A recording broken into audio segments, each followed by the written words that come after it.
사무엘하 11장과 12장은 우리 성도님들께서 너무나도 잘 알고 있는 말씀이고요. 다윗의 죄악, 그리고 그 죄악에서 머물지 않고 하나님의 은혜로 다윗이 다시 한번 회복하는, 다윗의 죄악과 회복의 길로 들어가는 이러한 모습을 11장과 12장에서 우리가 발견할 수가 있습니다. 다윗은 우리의 정말 선망의 대상입니다. 다윗의 위대함, 여러분 다윗이 위대하다. 다윗이 위대하다. 왜 위대할까? 그가 완전하기 때문일까요? 결코 그렇지 않습니다. 다윗은 완전한 사람이 아닙니다. 세상에 완전한 사람이 아무도 없듯이 다윗 역시 완전한 사람이 아니죠. 죄를 범했던 사람입니다. 그것도 간음죄를 범했고 그 죄에 대한 책임을 회피하기 위해서 죄를 은닉했고 급기야는 자기의 죄를 감추기 위해서 살인을 교사했던 그런 사람입니다. 그러나 우리는 다윗을 위대한 왕으로 지금도 생각하고 있지 않습니까? 위대한 왕입니다. 위대한 왕. 왜 그렇습니까? 바로 한 가지입니다. 다윗이 회개했기 때문이라고 우리는 생각할 수 있습니다.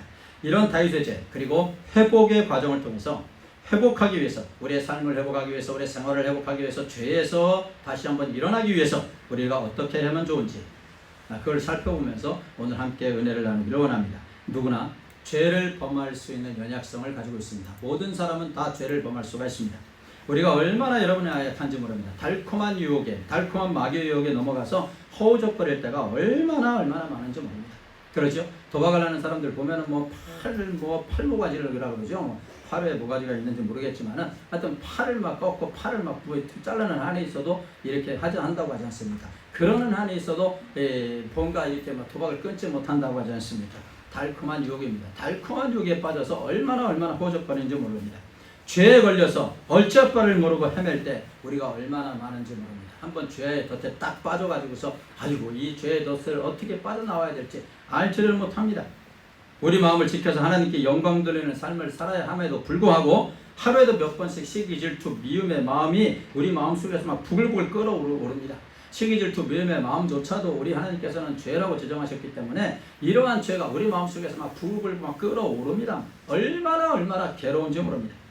마가복음 7장 20절에 23절 우리 같이 읽도록 하겠습니다. 앞에 스크린에 있습니다. 같이 읽습니다. 시작. 또 이르시되 사람에게서 나오는 그것이 사람을 더럽게 하느니라. 속에서 곧 사람의 마음에서 나오는 것은 악한 생각 곧 음란과 도둑질과 살인과 간음과 탐욕과 악독과 속임과 음탕과 질투와 비방과 교만과 우매함이니 이 모든 악한 것이 다 속에서 나와서 사람을 더럽게 하느니라. 사람을 뭐하게 해요?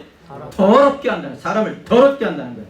여러분 이것이 말로 표현이 됩니다. 우리 마음속에 이러한 것들이 가득 찼습니다. 그럼 이 가득 찬 것들이 마음속에만 있나요? 그렇지 않습니다. 이 가득 찬 것들이 말로 막 표현이 돼요. 마음에서 말로 표현되고 그것이 행동화되고 그것이 습관이 되고 그것이 인격이 되는 거 아니겠습니까? 5단계에 거쳐가는 거 아니에요. 마음에서 있는 것이, 생각하는 것이 말로 표현되는 것이고 표현된 것이 행동되는 거고 행동을 여러 번 하다 보면 그것이 습관화되어 버리는 거고 그 습관이 곧 그 사람의 인격을 결정하는 거 아니겠습니까? 죄를 범합니다. 이러한 것들이 밖으로 표출되어서 죄를 범합니다. 연약한 인간의 모습이라고 아니할 수가 없습니다. 바울사도 역시 인간의 연약함에 대해서 얼마나 정말로 실감나게 표현했는지 모릅니다. 로마서 7장 21절에서 24절입니다. 우리 같이 한번 읽어보도록 하겠습니다. 그러므로 내가 한 법을 깨달았노니 곧 선을 행하기 원하는 나에게 악이 함께 있는 것이로다. 내 속사람으로는 하나님의 법을 즐거워하되 내 지체 속에서 한 다른 법이 내 마음의 법과 싸워 내 지체 속에 있는 죄의 법으로 나를 사로잡는 것을 보는도다. 오호라 나는 공고한 사람이로다. 이 사망의 몸에서 누가 나를 건져내랴. 바울사도가 지금 이렇게 고백하고 있는 거 아니겠습니까? 본인 스스로에게도 이러한 그 갈등이 있었고 또 많은 유대인들에게 이걸 지금 말씀을 전하는 거, 이방인들에게 말하는 거 아니에요. 이방인을 믿는 이방인들이 말하는 것이 아니고 예수 그리스도를 믿어서 하나님의 자녀가 된 저와 여러분들에게 말을 하는 거예요. 예수를 믿었지만, 예수를 믿고 살지만은 항상 이 마음속에서 갈등하는 것, 세상의 법과 하나님의 법이 계속 충동하더라라는 얘기예요. 너무너무 괴로운 거예요. 너무너무 힘겨운 거예요. 그래서 오라 나는 공고한 사람이로다 이렇게 말하고 있잖아요. 오라 나는 공고한 사람이다. 나는 공고하다 비참하다 불쌍한 사람이로다 이렇게 말하는 거예요. 이러면 안 되는데 하면서도 온갖 더러운 것들이 마음에서 막 올라옵니다. 온갖 더러운 것들이 마음에서 올라와요. 이러면 안 되는데 하면서도 올라와요. 때로는 이 더러운 죄들이 밖으로 행동화되면서 다른 사람에게 피해를 주고 다른 사람에게 아프게 하고 나 역시 그로 인해서 얼마나 괴로움을 당하고 있는지 모릅니다. 예수 그리스도를 믿어서 하나님의 자녀가 된 우리에게도 우리임에도 불구하고 하나님의 자녀임에도 불구하고 우리가 얼마나 약한지 몰라요. 그러므로 우리의 연약성을 인정하고 죄에 노출되지 않도록 우리가 힘을 써야 됩니다.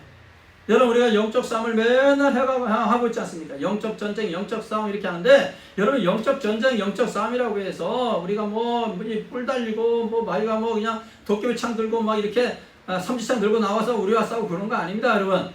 영적 싸움, 영적 전쟁이라는 것은 영적 갈등이에요, 갈등. 하나님 나라 갈 때까지 성화의 과정을 거쳐가는데 영적인 갈등이 얼마나 많습니까? 예수 그리스도를 믿어서 하나님의 자녀가 되었음에도 불구하고 우리가 살아가면서 매일매일 갈등합니다. 선택의 기로에 서가지고 갈등합니다. 일리 갈까 저리 갈까? 이렇게 하면 하나님의 영광 올려야 되는데 이렇게 하면 하나님의 영광 올리는 길인데 이 길을 가야 되나 아니면 세상을 쫓아가야 되나? 얼마나 갈등합니까? 마귀는 자꾸만 자기에게 오라고 막 꼬십니다. 나에게 와라, 나에게 와라, 나에게 와라. 내가 너에게 좋은 것을 주겠다. 내가 너를 성공시켜 주겠다. 내가 너에게 돈을 많이 주겠다. 달콤한 말로 유혹하고 뭔가 샹찬한 것을 보여주면서 유혹합니다.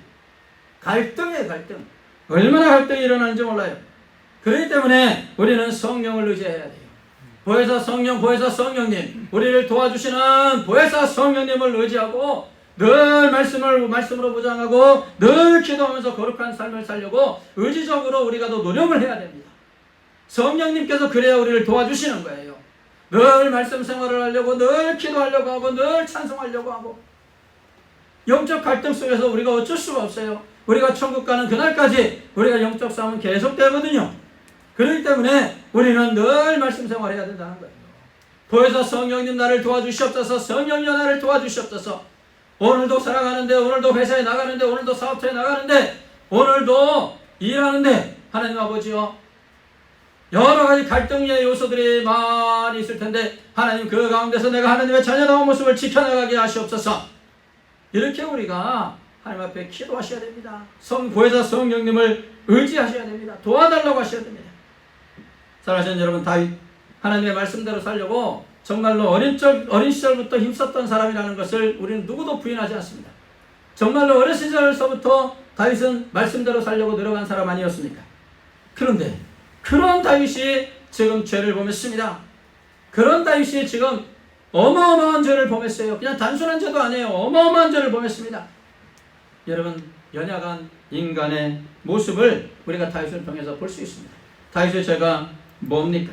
사무엘하 11장에서 다윗의 죄를 우리가 잘 살펴볼 수 있는데 사무엘하 11장에서 다윗은 일단 여러 가지로 다윗의 죄를 우리가 생각할 수 있죠. 게으름의 죄, 나태함의 죄도 사무엘하 11장 1절에서 우리가 발견할 수 있지 않겠습니까? 많은 군사들이 전쟁터에 나가는데 본인은 왕궁에서 편안히 있는 이 나태함과 게으른 죄. 여러분, 나태함과 게으른 죄도 여러분 죄악입니다. 죄악. 부지런해야 됩니다. 크리스찬은 부지런해야 돼요. 근데 그건 그렇고 이 다윗이요, 이러한 나태함과 게으른 와중에서 바세바 사건이 일어나지 않습니까? 뭔가 하나님을 잃어버리고 자기의 직무를 감당하지 못하고 자기의 사명을 감당하지 못할 때 죄악이 막 침투해 들어오는 거예요. 자신의 사명은 전쟁터에 나가서 적군과 싸워야 되고 대적들과 싸워야 되고 군사들을 주의해야 되는 거 아니겠습니까? 그런데 그렇지 아니하고 게으름과 나태함 속에 왕궁에 머물러 있을 때 죄악이 침투하는 거예요. 여러분, 우리가 기억하셔야 됩니다. 내가 사명을 감당하지 않을 때 죄악이 침투합니다. 말씀을 붙잡지 않을 때 죄악이 침투합니다. 달콤하게 침투합니다. 바세바라는 여인을 통해서 다윗의 눈을 빼앗아 버립니다. 그 바세바와 함께 결국에는 간음의 죄를 범하지 않습니다. 그거를 또 치사하게 또 비겁하게 은폐시키려고, 그걸 은닉시키려고 완전히 그걸 이렇게 좀 1차, 2차, 3차에 거쳐서 시도를 하지 않습니까? 얼마나 비겁한 사람입니까? 나중에 다윗 형님한테 혼날지는 모르겠지만은 얼마나 비겁합니까? 그죠? 아니, 일을 벌렸으면 그래도 책임이라도 지든지 말든지 1차에서 은닉합니다. 그 군사 우리야 얼마나 충성스러운 종입니까? 1차, 2차에서 실패합니다. 3차에서는 어떻게 합니까? 죽여라. 죽여라. 우리아를 죽여버려라. 얼마나 치사하고 얼마나 악한 사람입니까? 이게 다윗의 죄악이에요. 다윗의 죄악. 엄청난 죄를 범하지 않았습니까? 결과적으로 형법에 의해서 형사법으로 인해서 살펴보면 간음죄하고, 그리고 무슨 죄입니까? 살인 교사죄. 이 정도로 우리가 생각할 수 있지 않겠습니까? 사무엘하 11장 27절에 보세요. 여기에 보시면은요, 다윗이 행한 그 일이 여호와 보시기에 악하였더라 이렇게 말하고 있어요. 여호와 보시기에 악하였더라. 다윗이 행한 그 짓거리가 여호와 하나님이 보시기에 악하다. 악합니다. 하나님이 보시기에 악한 죄를 지어서 하나님의 마음을 아주 여러분 불쾌하게 만들었어요. 불쾌하게 만들어버린 거예요. 불쾌하게. 이 다윗의 죄악을 보고서 하나님의 마음이 displeasure라고 되어 있어요. 불쾌했다는 게 불쾌했다. 다윗의 죄악을 보고서 불쾌한 거예요. 하나님께서. 그런데 하나님께서 악하다고 하신 후에 무엇을 하시는지 여러분 이게 굉장히 중요합니다. 악하다라고 사무엘하 11장 27절에서 그렇게 말씀해 놓으시고 바로 사무엘하 12장 1절로 바로 넘어갑니다. 바로 넘어가는데요. 바로 넘어가는 게 27절이 끝이에요. 그리고 12장으로 넘어가요. 12장 1절에 가서 보시면은 뭐라고 되어 있습니까? 1절에 가서 보시면은요, 뭐라고 말씀하냐면 여호와께서 나단을 다윗에게 보내시니 이렇게 나오고 있어요. 여호와께서 나단 선지자를 지금 다윗에게 보내셨다는 거예요. 이게 무슨 내용입니까? 무슨 뜻입니까? 기회를 주시는 거예요. 기회를 하나님 마음이 불쾌했습니다. 정말로 지어서는 안 되는 죄를 범했습니다. 그럼 하나님께서 당장에 다윗을 죽여도 무슨 말 할 수 있겠습니까? 하나님께서 당장에 다윗에게 징벌을 내리셔도 무슨 말 할 수 있겠습니까? 그런데 하나님께서는요, 하나님의 백성들을 다루시는데 바로 징계를 내리시는 법은 거의 없어요. 항상 1단계로 들어갑니다. 1단계가 뭐냐면은 하나님의 말씀으로 징계하는, 말씀으로 경고하는 거예요. 말씀으로. 이 말씀을 듣고서 그 자리에서 무릎 꿇으면 사는 길이지만 말씀을 듣고 그 자리에 무릎 꿇지 않으면은 그 다음에 하나님의 매가 오는 겁니다. 하나님의 징계를 맞는 거예요. 이제 여기서도 보십시오. 바로 나단 선지자를 하나님께서 기분이 불쾌하다, 악하다 그래놓고서 하나님께서는 나단 선지자를 보내잖아요. 기회를 주시는 겁니다. 죄를 회개할 기회를 주시는 것이고 다윗의 입장에서 보면은 다시 회복할 수 있는 기회를 받은 것입니다. 다시 회복할 수 있는 기회를 받은 거예요. 나단 선지자가 와서 다윗의 죄를 지적을 합니다. 그리고 책망을 합니다. 뭐라고 지적합니까? 왕이시여, 우리가 금요일날 제가 한번 말씀드리는 것도 같은데, 왕이시여, 한 동네에 어떤 큰 부자가 있습니다. 소와 양이 막 떼를 이루는 부자가 있고요. 어떤 사람은 그냥 양 한 마리만 가지고 있는 가난한 사람이 있습니다. 이 양은 자기가 늘 품고 자는 딸 같은 그러한 양입니다. 그런데 어느 날 밤 손님이 이 부잣집에 왔습니다. 이 부잣집에 손님이 왔는데 이 지방 특성상 손님이 왔을 때 손님에게 푸대접하면은 그거는 엄청난 수치입니다. 가문의 수치입니다. 그래서 대접을 해야 되는데 이 소와 양이 즐비하고 소와 양이 떼를 이룬 이 부자가 자기 양떼에 가가지고 한 마리 잡아가지고서 대접해도 괜찮을 텐데 하필이면 그 옆집에 사는 가난한 집에 가가지고 강제로 종들을 보내지 않았겠습니까? 종들을 보내서 강제로 빼앗았겠죠. 그걸 뭐 빌려달라고 했겠습니까? 꿔달라고 했겠습니까? 나중에 이자 쳐준다고 했겠습니까? 아니죠. 강제로 빼앗았다는 추론이 가능합니다. 그것도 본인이 갖겠습니까? 종들 보내가지고 강제로 빼앗은 거 아니겠습니까? 그를 안 뺏기려고 이 가난한 이 사람은 얼마나 또 그걸 또 싸웠겠습니까? 그럼 의도 터졌겠죠. 의도 터졌지만 어떻게 할 수가 없어요. 그래서 그 양 한 마리를 가져와서 빼앗아 와가지고 그거를 통하여 그것을 대접하였나이다. 이 소리를 듣는 과정 속에서 다윗이 벌써 화가 치밀어 오른 거예요. 화가 치밀어 올라가지고 그 말이 끝나자마자 그놈이 누굽니까? 그놈은 당장 차서 내가 죽일 거야. 당장 차서 내가 그놈을 죽여버리겠다는 거야. 죽여버리겠다. 5절에 보십시오. 오늘 본문입니다. 오늘 본문 5절에 보세요. 다윗이 그 사람으로 말미암아 노하여 나단에게 이르되 여호와의 살아계심을 두고 맹세하노니 이 일을 행한 그 사람은 마땅히 뭐할 자라? 마땅히 뭐할 자라? 죽을 자라. 마땅히 죽을 자라. 사랑하시는 여러분, 정말로 중요한 것은 회개의 기회를 잡아서 회개하고 회복의 길을 다시 걷느냐, 아니면 끝까지 죄를 인정하지 않고 반역의 길을 걸어가느냐 하는 것입니다. 여기에 바로 살고 죽느냐의 문제가 달려있는 겁니다. 회개하고 주님 앞에 엎드리면은 사는 길이 열릴 줄로 믿습니다. 우리에게 주어진 회개의 기회를 잡느냐 못 잡느냐, 여기에 달려있는 겁니다. 여러분, 바로 오늘 이 순간이, 여러분 이 예배 시간에 나와서 예배를 드리는 이 시간이 회개의 기회요, 회복의 길임을 믿습니다. 이 회복의 길, 하나님께서 주신 회복의 길. 그럼 회복의 길을 걷기 위해서, 회복하기 위해서, 우리의 삶에서, 생활 속에서, 죄악된 삶에서 회복하기 위해서 우리는 무엇을 해야 하겠습니까? 나단 선지자의 말을 들은 다윗의 반응을 보면서 살기 위해서, 회복하기 위해서 어떻게 해야 하는지 우리가 발견할 수 있습니다. 첫째는 말씀을 들으라는 얘기. 말씀을 들어라. 말씀을 들어라. 나단 선지자가 와서 다윗의 죄를 지적했죠. 그리고 책망했습니다. 책망했습니다. 마땅히 죽일 자라, 이 말을 듣고 다윗이 어떻게 했습니까? 아주 중요한 회복의 열쇠입니다. 왕정시대예요. 당시의 왕정시대입니다. 왕은 무소불위의 권위를 가지고 있었습니다. 자신의 죄를 알고 있는 나단 선지자, 우리아를 죽이려고 3번에 걸쳐서 3번째는 결국 우리아를 죽인 다윗 아닙니까? 자신의 죄를 감추기 위해서 나단 선지자가 다 알고 와서 말합니다. 마치 목격자처럼 말합니다. 그러면 나단 선지자는 죽여야 정상입니다. 다윗이 나단 선지자를 죽일 수 있었습니다. 그러나 여러분, 다윗의 반응을 보세요. 왜 다윗이 위대한 사람인가? 왜 다윗이 그렇게 하나님 앞에 귀하게 쓰임 받았는가? 분명히 증명하는 말씀이 있습니다. 본문 12장 6절 보세요. 6절 보세요. 7절 보세요. 7절. 나단이 다윗에게 이르되 당신이 그 사람이라. 마땅히 죽일 자라. 나단이 그럽니다. 네가 죽일 자라는 거야. 네가. 당신이 죽일 자라? 그 양 한 마리를 가난한 사람에게 빼앗은 그 부자, 내가 당장 찾아내서 죽일 거다. 다윗이 그렇게 말하니까 나단 선지자가 그 죽일 자는 바로 당신입니다. 당신이 그 죽일 놈입니다. 이거야 한마디로. 그랬더니 오늘 본문 13절 보세요.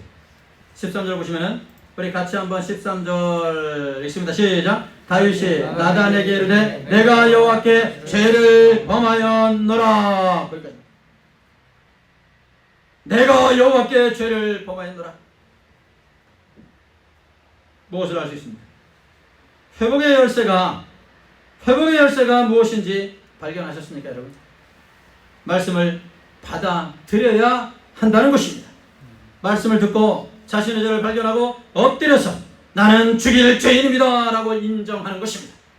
이게 바로 회복의 길이에요. 이게 사는 길입니다. 잠언서 12장 1절, 오늘 새벽에 함께 나누는 말씀인데요, 우리 같이 한번 읽어보도록 하겠습니다. 잠언서 12장 1절입니다. 우리 같이 읽습니다. 시작. 훈계를 좋아하는 자는 지식을 좋아하거니와 징계를 싫어하는 자는 짐승과 같으니라. 여러분, 책망을 아멘으로 받아들이는 자가 지혜로운 자고 회복의 길을 걸어갈 줄로 믿습니다. 그러나 하나님의 말씀을 받아들이지 않는 자는 짐승과도 같은 거예요. 말귀를 못 알아듣는 거예요. 하나님의 말씀이 귀로 들어가지 않는 거예요. 가슴으로 전달이 되지 않는 거예요. 여러분, 우리의 약점 중 하나는 말씀을 나에게 적용하지 않는다는 얘기예요. 이 현대 크리스찬들 가운데에서 이 굉장한 아쉬운 부분이죠.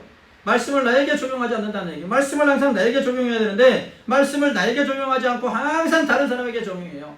내 남편이 이 말을 들어야 되는데, 내 아내가 이 말을 들어야 되는데, 아이고 내 자식들이 이 말을 들어야 되는데, 아이고 어떤 집사가 이 말씀을 들어야 되는데, 아니 왜 본인이 들어야 될 말씀을 왜 딴 사람이 들어야 된다고 하십니까? 딴 사람 듣든 말든 본인이 귀를 열어서 마음을 열어서 말씀을 들어야 되는 거 아니겠습니까? 자신에게는 적용 안 해요.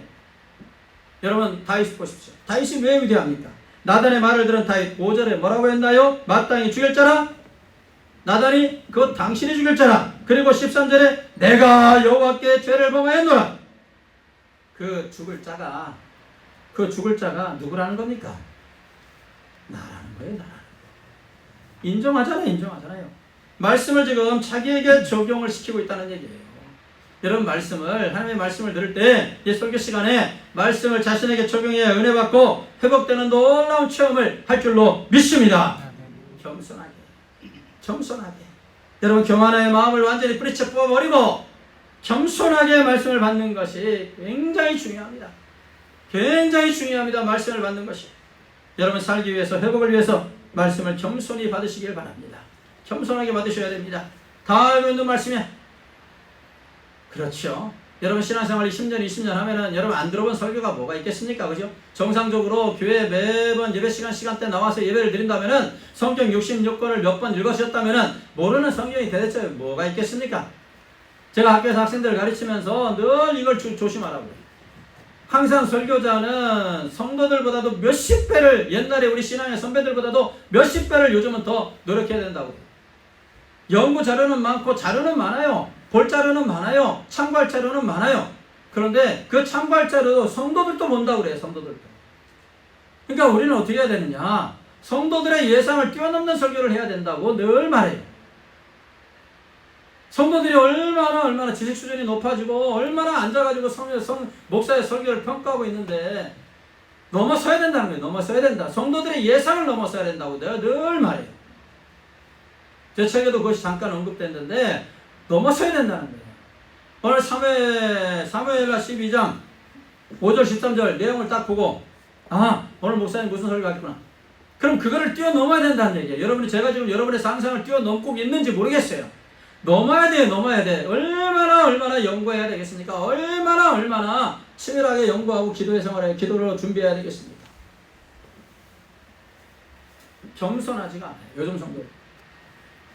물론 소수가 그러겠지만은 교만을 마음에 가지고 모든 것을 안다는 마음을 가지고 내가 지식이 어느 정도인데 내 학벌이 어느 정도인데 이런 걸 가지고 앉아서 말씀을 들으니 그 말씀이 귀로 들릴지라도 가슴으로 전달이 안 되는 거예요. 겸손해야 되는데 말입니다. 여러분 겸손하면은 많은 사람들이 일화가 있지만은 특별히 조만식 장로님과 주기철 목사님의 유명한 일화가 있지 않습니까? 우리 많이 들어본 일화입니다. 우리나라 초기 교회 때 평양에 산정현교회가 있었습니다. 그 산정현교회에서 심호장로로 있었던 고당 조만식 장로님, 이분의 겸손 너무나도 잘 알려져 있지 않습니까? 하루는 장로님께서 마산에 있는 문창교회를 찾아가셨습니다. 이때 문창교회를 다녀보고 계셨던 분이 누구냐면은 그때 담임 목사님이 주기철 목사님이에요. 주기철 목사님을 자기 교회로 청빙에 오고 싶어가지고서 조만식 목사님이 직접 찾아간 거예요. 알고 있었어요. 주기철 목사님은 오산학교 교장이셨거든요. 오산학교 다닐 때 조만식 장로님이 거기 교장이셨거든요. 그러니까 따지고 보면 조만식 장로님의 제자가 누구냐? 주기철 목사님이에요. 그런데도 이 장로님은 젊은 목사님을 찾아가서 그 앞에서 하는 행동을 보십시오. 일단 목사님 앞에서 무릎을 꿇고 앉았습니다. 그때는 의자가 없고 이런 그냥 이렇게 바닥 아닙니까?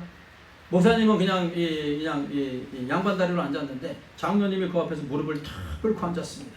그래서 목사님이 말씀하셨어요. 장로님 편히 앉으십시오. 이 목사님 말에 조만식 장로님은 이렇게 대답했다고 합니다. 목사님, 탕치도 않으신 말씀입니다. 전에는 목사님이 학생이셨고 제가 교장이었습니다. 그러나 지금은 목사님께서는 하나님의 귀하신 종이 되었고 저는 그 종을 받들어 섬기는 장로에 불과할 뿐입니다. 그러니 편좌하라 말씀하지 마십시오. 끝까지 무릎을 꿇고 앉았다는 거예요. 나이 많으신 조만식 장로님의 그 믿음에서 나오는 겸손이었죠.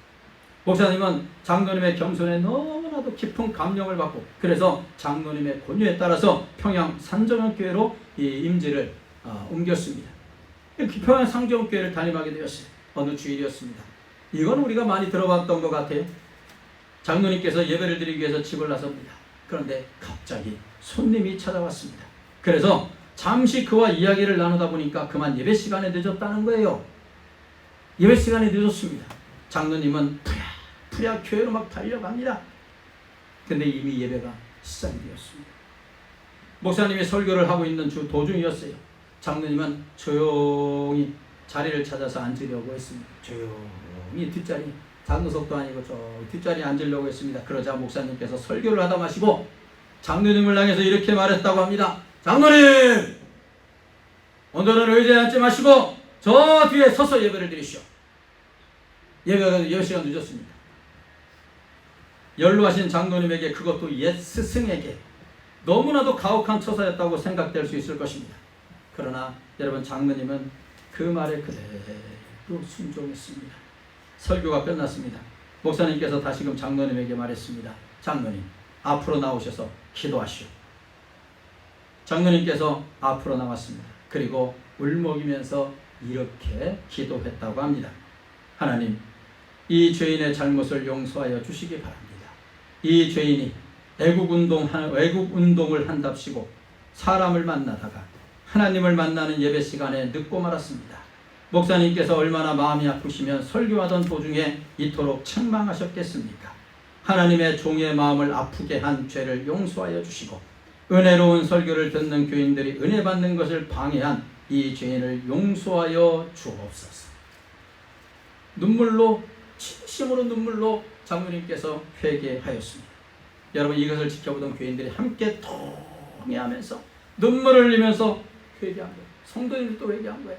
그래서 그 예배 시간이 기도회로 번져갖고 교회 부흥의 출발점이 되었다고 한다는 것입니다. 민족의 지도자이며 자신에게는 스승이셨던 조만식 장로님을 서서 예배 드리게 한 주기철 목사님이나 어린 제자지만은 목사님의 단 한마디에 예배하는 자신의 자세를 돌아보면서 회개한 조만식 장로님이나 참 대단한 양반들입니다. 대단한 분들입니다. 여러분, 이런 분들이셨기 때문에 이 정도의 그릇들이었기 때문에 하나님께서는 이 두 분을 귀하게 여기셔서 한국교회와 나라를 위하여 귀하게 쓰임받도록 하신 것입니다. 오늘 우리에게도 사랑하시는 여러분, 이런 겸손이 있기를 예수님의 이름으로 축복합니다. 겸손히 말씀 듣고 그 말씀으로 자신을 고쳐나가는 은혜가 있기를 예수님의 이름으로 축복합니다. 회복의 길을 걷기 위해서, 우리의 삶을 회복시키기 위해서, 우리의 죄악에서 우리가 벗어나기 위해서, 회복하기 위해서 두 번째는 회개하라는 겁니다. 회개하라. 마틴 로이드 존스 목사님, 아주 유명하신 목사님이 회개에 대해서 이렇게 말했습니다. 회개하지 않은 사람이 그리스도인이 된 적은 없습니다. 당신의 삶에 회개의 특징이 나타나지 않는다면 그리스도인이라는 이름표를 떼어버리는 것이 낫습니다. 겸손히 말씀을 들으면 여러분, 자신의 죄가 보입니다. 겸손히 말씀을 듣지 않으면 자신의 죄가 보이질 않아요. 교만이 있기 때문에, 자기중심적 생각이 있기 때문에 자신의 죄가, 내가 지금 어떤 길로 걸어가고 있는지, 내가 어떤 방향으로 걸어가고 있는지 그게 보이질 않아요. 근데 겸손히 말씀 받으면은, 내가 지금 잘못된 길로 가고 있구나, 내가 죄악된 길로 가고 있구나, 내가 뭐를 잘못했구나 보입니다. 그리고 겸손한 자는 말씀을 듣고 그 다음에 회개의 단계로 나아가는 것입니다. 자신의 죄에 대해서 견딜 수 없는 아픔을 갖고 회개합니다. 통해 잡아가면서 회개하게 되어 있습니다. 바로 그때 회복의 역사가 일어나게 되는 것입니다. 나단의 책망을 들었습니다. 나단의 책망을 듣고 다윗이 지은 시가 시편 51편입니다. 바세바 사건 이후 한 1년 정도의 기간이 흘러간 다음에 자신의 죄악을 생각하고 통해 잡아가면서 다윗이 시편 51편을 기록하고 있습니다. 그 가운데 몇 구절만 한번 보도록 하겠습니다. 7절입니다. 우리 같이 한번 앞에 스크린에 있습니다. 우리 같이 읽습니다. 시작. 우슬초로 나를 정결하게 하소서. 내가 정하리이다. 나의 죄를 씻어줘서 내가 눈보다 희리이다. 9절입니다. 시작. 주의 얼굴을 내 죄에서 돌이키시고 내 모든 죄악을 지워주소서. 내 모든 죄악을 지워주소서. 11절입니다. 같이 읽습니다. 나를 주 앞에서 쫓아내지 마시며 주의 성령을 내게서 거두지 마소서. 주의 성령을 내게서 거두지 마소서. 얼마나 간절한 심정으로, 얼마나 정말 애간장 녹이는 심정으로 노래했는지 아십니까? 주의 성령을 내게서 거두지 마소서. 나를 버리지 말아달라 이 말이에요. 나를 버리지 말아 주시옵소서. 내 더럽고 추악한 죄악으로 인해서 주여 나를 버리지 말아 주옵소서. 나를 외면하지 말아 주시옵소서. 그 기도를 지금 하고 있는 거예요. 얼마나 처절한 외침입니까? 12절입니다. 우리 같이 읽습니다. 주의 구원의 즐거움을 내게 회복시켜 주시고 자원하는 심령을 주사 나를 붙드소서. 나를 회복시켜 달라는 거예요. 나의 죄를 말갛게 씻기시고 나를 회복시켜 주시옵소서. 여러분, 철저한 회개가 우리에게 있어야 회복의 길을 걸어갈 수가 있는 줄로 믿습니다. 여러분, 이 민족도 철저하게 회개해야 되는 거 아니겠습니까? 철저하게 회개해야 됩니다. 철저하게. 차별금지법이 지금 국회를 통과하려고 하는 이 시점 아닙니까? 엄청나게 어려운 시점에 지금 그래서 10월 27일에 우리 한국교회가 다 저 서울역 광장, 서울시청 광장에 모인다고 하더라고요. 다 모입니다. 근데 주일이라 제가 좀 그렇지만 다 그때 모여서 차별금지법을 반대해달라고 하나님 앞에 동성으로 기도하고 외칠 것입니다. 지금 우리가 이렇게 앉아있을 때가 아니에요. 하나님 앞에 엄청나게 기도해야 됩니다. 이 나라가 유럽교회처럼 망해가는 교회 망해갑니다. 차별금지법이 통과되면 유럽교회처럼 망해가는 거예요. 동성애자 커플들이 교회에 앉아가지고서 세례식 받고 세례받고 그 어처구니없는 한심한 자태들이 막 일어나는 겁니다. 동성애자들이 안수받고 하나님의 말씀을 전한답시고 폼 잡고 있게 되는 겁니다. 동성애자가 무슨 목사입니까? 말도 안 되는 소리 하지 마십시오. 하나님을 모독하고 창조질서를 모독하는 거 아니겠습니까? 우리가 지금 크리스찬으로서 하나님의 귀한 자녀들로서 정말 이러고 앉았을 때가 아니에요. 얼마나 울부짖어 하나님 앞에 맹세 기도해야 되는가. 나라 민족을 위해서 내가 뭘 기도합니까? 나 같은 사람이 나 같은 조그만 사람이 무슨 나라 민족을 기도합니까? 말도 안 되는 소리 하지 마십시오. 우리의 기도가 모여서 기적이 일어나게 되는 것입니다. 이 나라를 살리게 되는 것입니다. 이게 통과되면 난리가 나는 겁니다. 하나님이 이 나라 버리시면 어떻게 하시렵니까? 하나님이 이 나라를 버리신다니까요. 동성애가 창궐하면 그거는 하나님이 버리셨다는 증거예요. 하나님의 심판이 임할 것이다가 아니고 이미 임했다는 얘기예요. 버리셨다는 얘기예요. 안 되는 겁니다. 안 돼. 하나님을 두려워하지도 않아요. 그래서 제가 우리 청년들이나 우리 학생들이 빨리빨리 커가지고 정말 이 나라 정계와 경제계에 다 들어가야 돼요. 막 들어가야 돼요. 막 들어가서 세상을 변화시켜 나가야 돼요. 하나님을 조금 더 두려워하지 않아요. 저는 참 보는 각도에 따라서 정말로 어떻게 볼지는 모르지만 무슨 사건으로 인해서 무슨 안건으로 인해 가지고서 무슨 말로 인해 가지고서 국회의원 몇 사람들이 어느 당에서 구체적으로 제가 말은 안 하지만 어느 당에서 감히 하나님의 성경책을 들고서 막 웃고 있더라고요. 도대체 무슨 말을 하려고 거기서 성경책을 펴가면서 성경책을 이렇게 보이면서 저는 그 순간 모욕을 당했어요. 모욕감을 느꼈어요. 저는 관계가 어떻게 됐든지 간에 하나님이 말씀이신 성경을 들고서 손가락질을 하면서 저는 모욕감을 느꼈어요. 그런 저런 사람들이 다 있나? 모욕감을 느꼈어요. 자기도 크리스찬이라고 하면서 자기도 크리스찬이면 하나님이 국회에 보내신 사명을 감당해야지 이렇게 한다고 잡아갈 줄 모르지만 저는 어느 당 편드는 거 아니죠. 목사로서 모욕감을 느껴요. 조금도 하나님을 두려워하지 않아요. 이 나라 그런 사람들 다 그 사람들이 먼저 회개해야 돼요. 국민을 대표하는 국회의원들이 먼저 가가지고 회개해야 돼요. 하나님을 두려워하는 마음이 있어야 돼요. 하나님을 조금 더 두려워하지 않아요. 하나님을 모독하는 행위, 교회를 모독하는 행위 안 됩니다. 회개해야 됩니다. 이 나라 민족을 위해서 기도하지 못한 우리들도 회개해야 됩니다. 차별금지법을 막아내지 못한다면 우리가 얼마나 하나님 앞에 죄인된 모습이 되겠습니까? 1000만이라고요? 말도 안 되는 소리죠. 1000만이 되는데 자기 마음대로 합니까? 성경의 법대로 충분히 나라를 유지해 나갈 수가 있어. 성경의 법대로 할 수 있어요. 1000만이 힘을 발휘하면은. 근데 1000만이 힘을 발휘하지 못하니까 그래요. 그냥 나이롱 신자만 망났기 때문에 그래요. 그냥 교회 그냥 폰만 잡고 다니는 성도들이 많기 때문에 나라에 힘을 발휘하지 못하잖아요. 힘을 발휘하지 못합니다. 철저히 회개해야죠. 이 나라 이민족도 철저히 회개해야 됩니다. 그래야 회복되는 겁니다. 아니면 하나님의 심판이 임하게 되는 겁니다. 사랑하시는 성도 여러분, 겸손히 말씀을 듣고 자신의 잘못과 죄를 인정하시고 고쳐나가시기를 바랍니다. 하나님께서는 잘못을 인정하고 주님께 돌아오는 자를요 반드시 회복시켜 주십니다.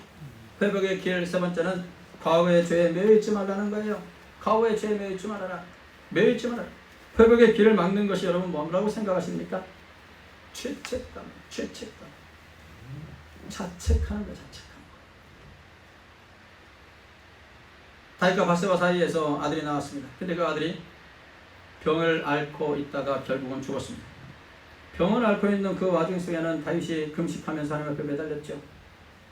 근데 아들이 죽자 다윗은 바로 일어나가지고서 옷을 툴툴 털고서 야 먹을 것 좀 갖고 와 하고서 먹을 것 갖고 하고 그리고 나라 정사를 보기 시작합니다. 무슨 말인가요? 다시 힘을 냈어요. 자신의 직무에 복귀하는 이 다윗의 모습을 보면서 우리가 깨달을 수 있는 게 뭐겠습니까?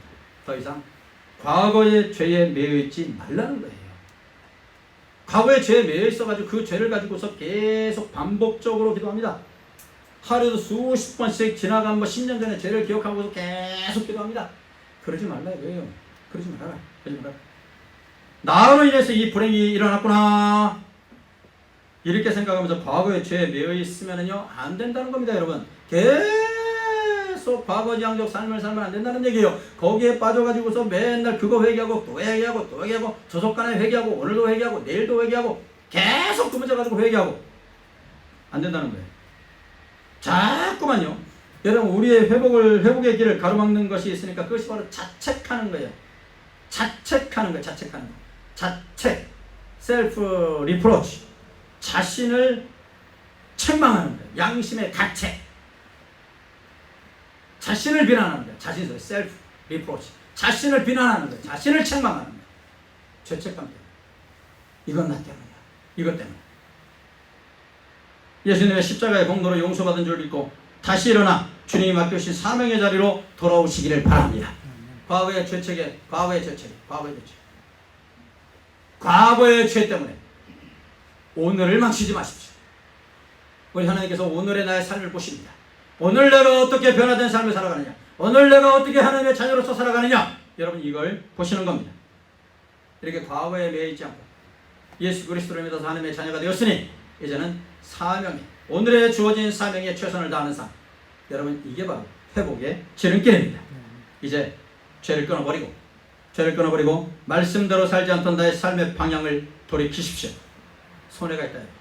내 가던 삶을 돌이킬 때 다가오는 계산해보니까 엄청난 손해가 있다.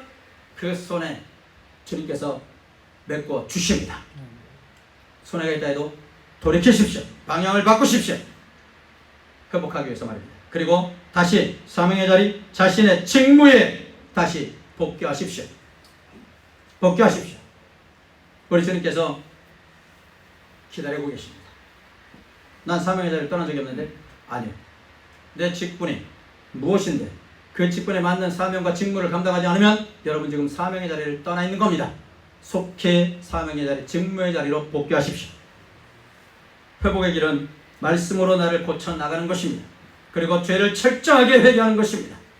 그리고 죄에 눌려 있지 말고 다시 사명의 길로 돌아와서 하나님께서 우리에게 주신 사명을 감당하는 것입니다. 이게 바로 회복의 길로 가는 겁니다.